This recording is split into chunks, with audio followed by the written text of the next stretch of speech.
One nation, under God, indivisible, with liberty and justice for all. Thank you. Please be seated. And we'll go to roll call. Since the secretary is one of those who will be late, I will call the roll. I am present. Brad Smith. Here. Julie Carson will be late. Brandon Schimmelheim will be late. Jerry Askew. Here. Bonnie Burtz is excused. Krista Crawford Velasco will be late. Art Dosh. Here. Jet Dunlap. Here. Gina Greshner. Here. Bob Hudson is out of town. Siraj Khurana is attending a graduation tonight. He is excused. Joel Lyle. Here. Darren Lopez. Here. Bob Lusak. Here. Eric Manster. Here. Anthony Matthews. Here. Ross Termel. Here. Daniel Wall. Cindy Wu Friedman. Here. Hi. You're all sneaking in on me as I get my head down. Debbie Woman will be late, and our parliamentarian, Mike Cable. We have 13, as I count. You agree with that, Mike? I agree. All right, we have 13 to start. Thank you very much for getting here. For those of you stakeholders, there is food on the table over here, and that is for you. The directors dip into it as well, but if you want a sandwich or anything else that's there, good stuff tonight from Jersey Mike's. Make good stuff, so help yourself, please. The next order of business is approval of the minutes. You're not too late. Let the record show that Debbie Wogan is here, and that makes 14. All right, you should all have a copy of the minutes. I'm going to ask you all to take, this is the May meeting minutes. We do not have April. We'll deal with April at our next regular meeting. This is the minutes from last month prepared by Bonnie Burst. Please take just a moment and go through them. In the meantime, those of you that need to get up and get something else to eat or anything else, you may do that.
All right, anyone need more time? If so, say so. All right, having had an opportunity to review the minutes, is there a motion to approve the May minutes? I have a question. Yes, Joe. Krishna, I wasn't here, so I don't know. Krishna is listed as absent, yet she's, in the minutes, she's listed as... I believe she was late. Okay, good. Anything else? All right, entertain a motion to approve the minutes. Who's that? Joel? Yeah. All right. Motion by Joel Lyle. Is there a second? Second. Seconded by Jet Dunlap. All those in favor signify by saying aye. Aye. Anyone opposed? Anybody abstaining? All right, one abstention. All right, we're now going to go to public comment. Julie's not here tonight. We don't have speaker cards, so I'm just going to ask anyone who has public comment to please stand up, identify yourself, give us your name, and if we ask for a spelling, give us a spelling of the name so we get it right in the minutes. I know there's at least one gentleman. Please come forward. You mean both? My name is Joseph Bernardo, Joseph Bernardo, Bernardo. I'm a local volunteer. I'm here to announce that Mayor-elect Eric Garcetti, before he takes office on July 1st, he's going to have a series of kind of town hall workshops, town hall forums. The one in the West Valley will be on June 12th at CSUN Student Union. He's that gentleman right there, holding the flyer. June 12th at 7 p.m. at CSUN. I left some flyers up in the back. Right. And it's basically a kind of a open forum for folks to kind of share their visions, their asks, their complaints, if they have some, to the mayor's staff. Is Mayor-elect Garcetti's going to be there? Yes, he'll be there. All right, along with new staff? Well, the staff hasn't been hired yet. So. Okay. So basically, like for myself, I'm just the one. All right. And what time is it?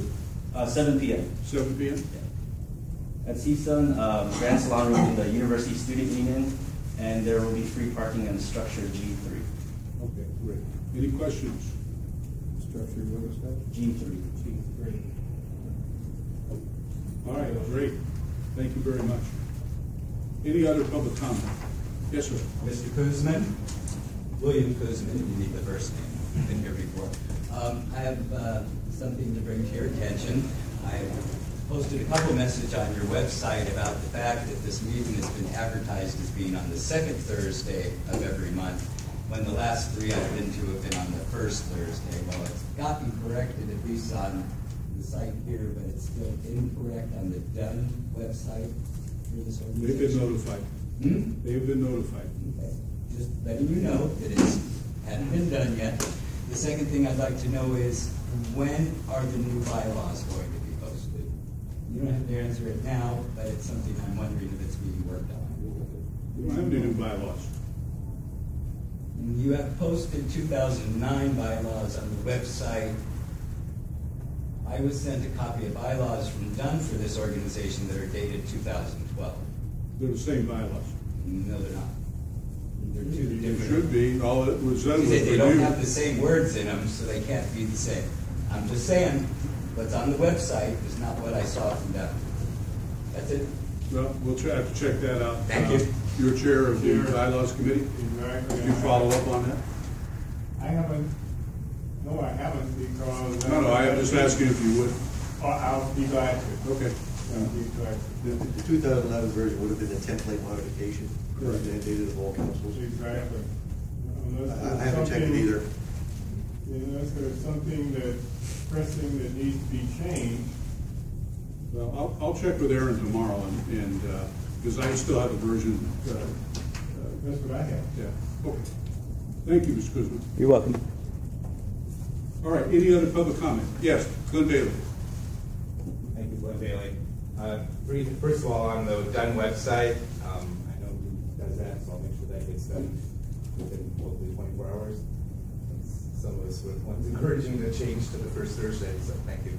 The Valley Alliance of Neighborhood Councils meets next Thursday. I don't know who the guest speakers are going to be yet, but pay attention to the email, which hopefully is going to all the board members. I'm not sure because I don't do that.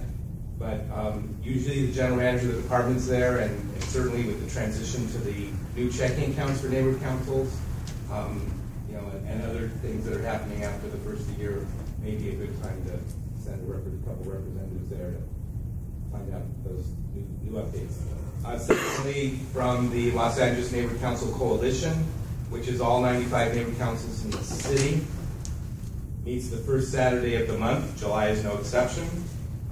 Typically at the Hollywood City Hall, so it'd be great if your neighborhood council could send a representative there.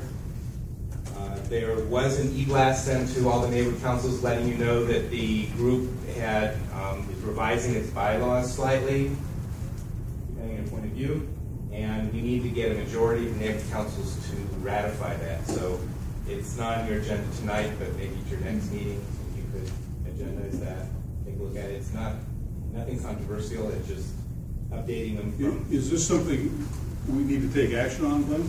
It's not mandatory, but in order for Lang to move ahead under the new bylaws, we need to get a majority of the neighborhood councils to agree by a vote of the board. Okay, so it needs to be at least 50 or so 48. neighborhood councils to 48. 48. Well, close. Yeah. Or, I mean, depending how I interpret it. But anyway, since I'm here, I decided to throw that out. All What right. was the time again? What?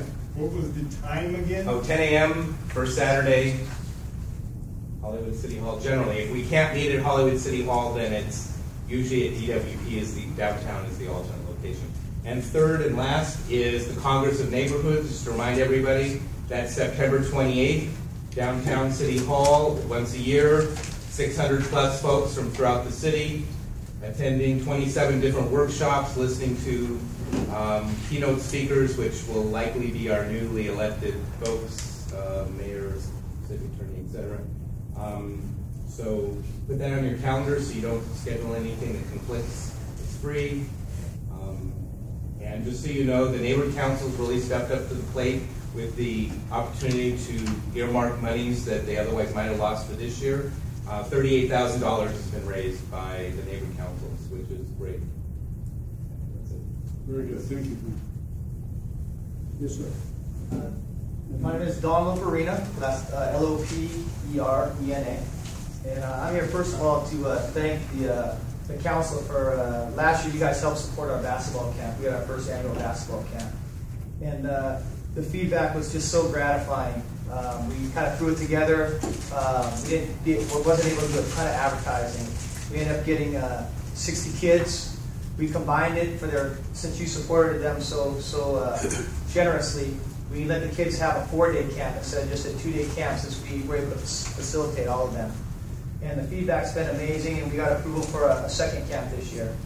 So I wanted to come by and leave some flyers, along with thanking you with all the information. I don't want to take up too much of your time. Once again, I'm not the best about coming and asking for donations. I've always been the kind of guy to go try to do it on my own. So you were so generous last year, I didn't even come ask. But I certainly want you to know that we're keeping the council. So many times the people that donate the most aren't recognized. So we have on balls again this year. We made sure you guys were represented. On the back of our T-shirts, you guys are represented. We give out special packets to each camper, motivational stuff, things that they want to know if they want to play high school basketball, shooting charts, a lot of neat things. And make sure we thanked you guys last year on the back. And it's all very minimal. And I just wanted you to know that we are very thankful for all that. So we're fired up. The camp's going to be July 22nd through the 26th. I've had an outpouring of emails already about it. And it's just, if I could share them all with you, I would. But it's really neat to know people in the community are starting to come to us now. And after only 1 year, we don't have to go seek them out. So I want to thank you for that. I'm going to leave some flyers here. If you know any children, the ages we're going to go are 4th grade through 9th grade. We break up the camp, 4th, 5th, and 6th graders, and then 7th, 8th, and 9th graders. We're not just trying to pour everybody and just make the bucks. We're very careful. We make sure everybody has a ball so they can do their skills. We make sure everybody has a jersey so we can run the proper drills, just like we do as coaches. We're not just piling them in and letting them play. So. If anybody's interested in basketball and wants to see the camp, you're welcome to come by, introduce yourselves, and watch for a little while. It's really a rewarding experience for the community. So thank you very much. We're here on campus again. Yep. And any questions before I go? Can you tell them a little bit about the camp? What's inside? What's inside? Yeah, well, I mean, I think I can sum it up real quick. Kind of in our little pamphlet, what we try to do. We take breaks, a lot of inspirational stuff along the way. We have some camp expectations, some never give up, little inspirational things that we do. We talk about things that kids could control, in terms of, you can't control their genetics, their height, their speed, everything else. But we talk about things that they can control, their attitudes, their hustle, their work ethic. We give them a lot of shooting drills and shooting instructions, hand-on stuff that they can take home and look at, along with shooting charts that we have little drills and intercessions throughout the day to go work on our shooting together. We give a little section on so you want to play high school basketball. A lot of kids are so used to being on the all-star teams in the community, and they come to Granada and there's 4,000 kids and there's 200 kids at tryouts, and it's very eye-opening, and it's kind of traumatic for some kid who's always been told he's one of the best to be in this experience. So we try to prepare them early, what's going to be expected of them, what skills they need to have coming in, and for them to kind of look is maybe it's not for them. Maybe they prefer to play recreational, which is totally fine. I certainly believe that in sports, I played every sport in the book. In our society, it's overstressed, way too big. And some of these poor kids come in with so much parental expectations, and they just feel like such letdowns when they can't perform. And unfortunately, the parents that come to me so often, I look at them and say, kind of wonder in my head, why do you expect so much of your kid? Because they're genetically, they don't look like something else either. So I really want to make this camp, and we're going to continue to make it fun, recreational, and motivating for them all to be there. It's not try to make everybody an NBA basketball player. So that's basically our philosophy. So I'd love to see some faces out there and come check it out. It's a fun experience. Well, thank you.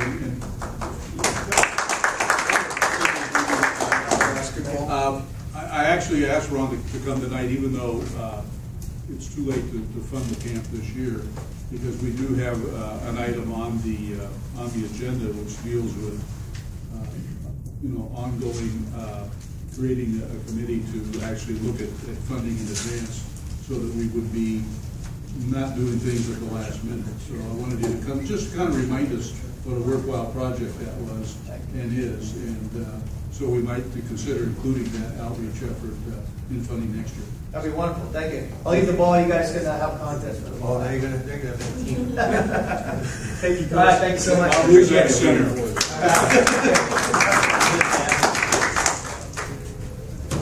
All right. Any other public comment? All right. I don't see any other hands raised. We will go from public comment to community speakers, and I do not see either Megan Cottier or Daryl Delcourt here tonight, which means we're going to move to officers' reports. Again, Julie is not here. Brad is getting something to eat, so I'm going to call on Brad to give us a report on the working groups for the neighborhood council revisions. Well, the regional working groups concluded their work. It was presented at the, like their term, the citywide working group. And actually, I think Glenn is probably the best place to sort of speak to what's percolated out from that. If I can, give my time to the gentleman from Northridge. And ask him to, since he's got a mouthful of sandwich, good time.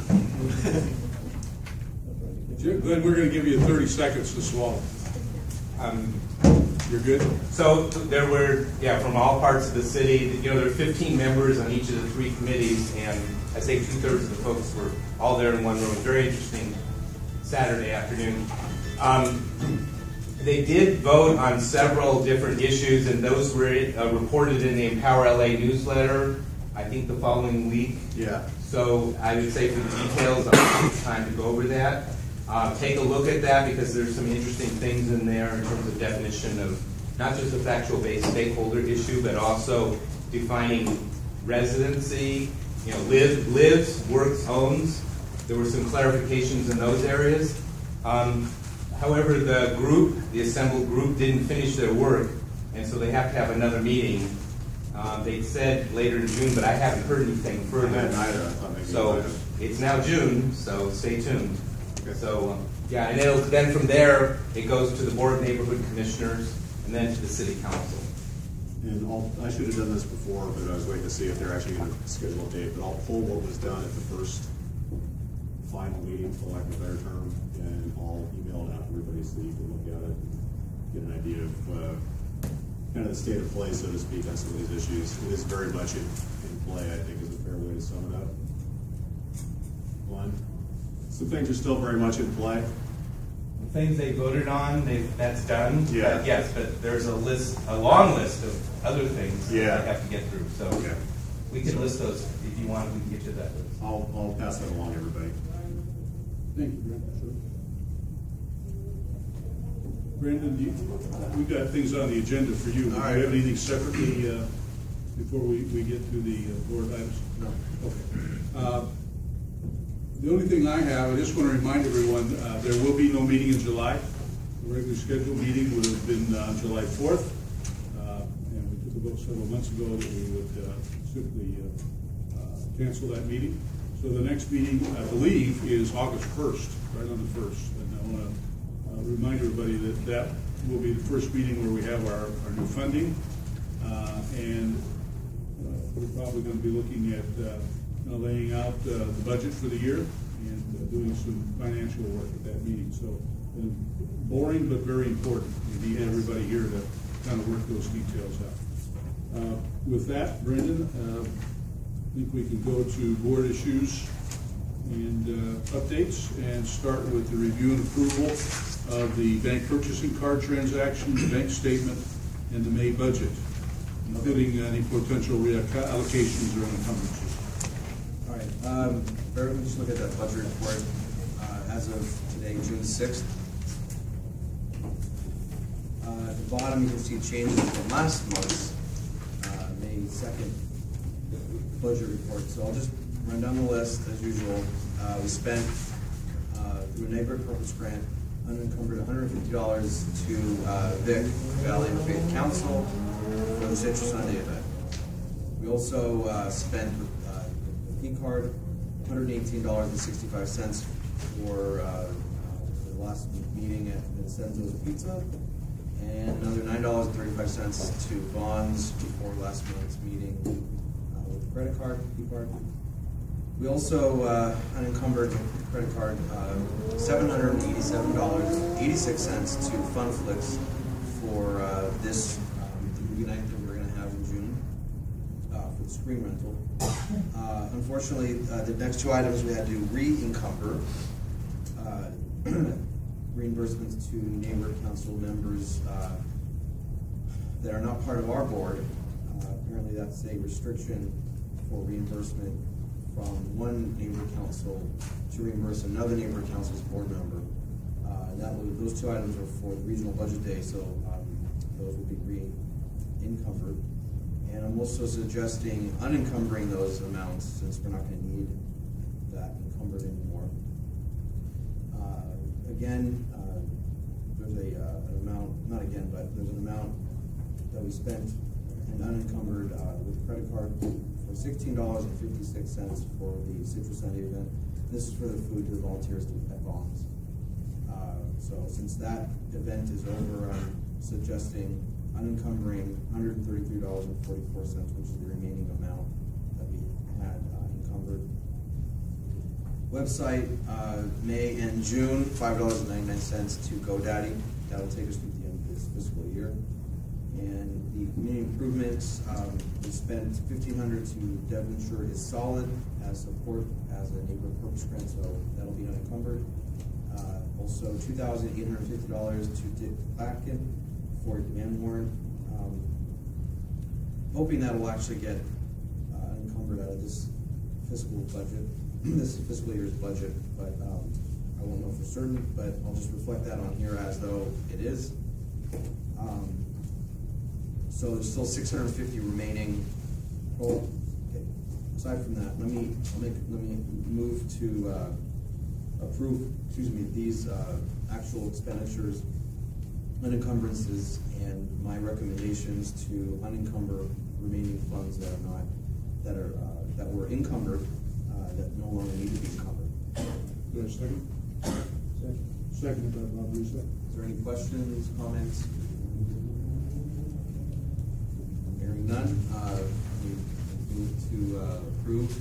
Everyone please raise your hand. That's in favor. Okay, everyone that's not in favor, please raise your hand. Any abstentions? Seeing none, unanimously approved. Thank you. So as part of, I guess, part of the officer's report, maybe backtrack a little bit here.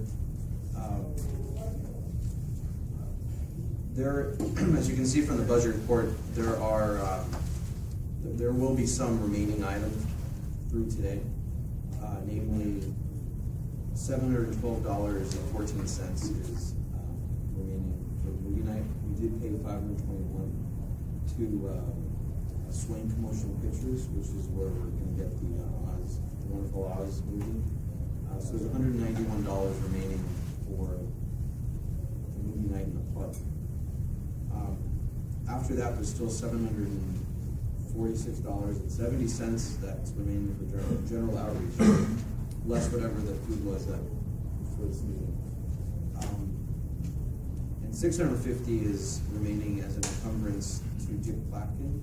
I don't believe he's going to have any more invoices forthcoming. Sure. So if you take the $650 and the $746, assuming that we're spending every last dime for the movie night, that's out of the $191 that I was referring to. There will be about $1,400 that's going to be transferred back to the general fund. Will not be rolled over. I just want to make that point, make it clear from this budget report in case someone did discern that. Okay, moving on to the next item, the fiscal year 2014 budget.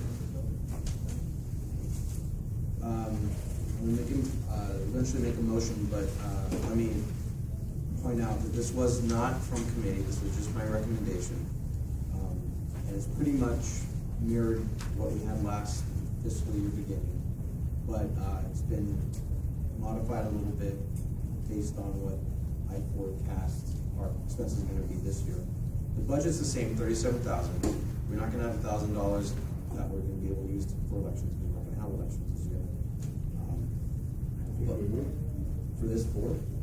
We just had it last year. It's 2 years, right? March, it's going to be March of 2014. That's this fiscal year. June to June. Yep. July to June. Did we just have elections? No, it was a year plus ago. Seems like it. Yeah, it seems like it, but time's flying. And they were late. They were late because the city council, so it was held in September. Okay, well, so that can be amended on here once we go through the motion process. Let me just read through this. $600 for rental. This will go for public storage facility charge annually. $1,000 is for the outreach budget emergency fund in case they needed something. $500 is for meeting expenses. So $500 basically will take care of not the food, because that's actually an outreach item, but Postal Plus copies, these sort of things that we run through during the year. General outreach in general is $10,000. And that's about what we had last year. You can see based on the budget report, but after reallocations that were approved, what it is and what I'm recommending, so you can kind of make a comparison yourself. So what general outreach will be doing is obviously food, which isn't a whole lot of it, but it will be outreach giveaways. It will be newsletters to try to get the word out about us. Obviously, the return on the investment of those newsletters is very, very low. People don't either read their mail, or I don't know. But I've allocated zero to elections. I thought that we already paid it, so like I said, we'll discuss that during the motion. Newsletters, I've allocated $4,000.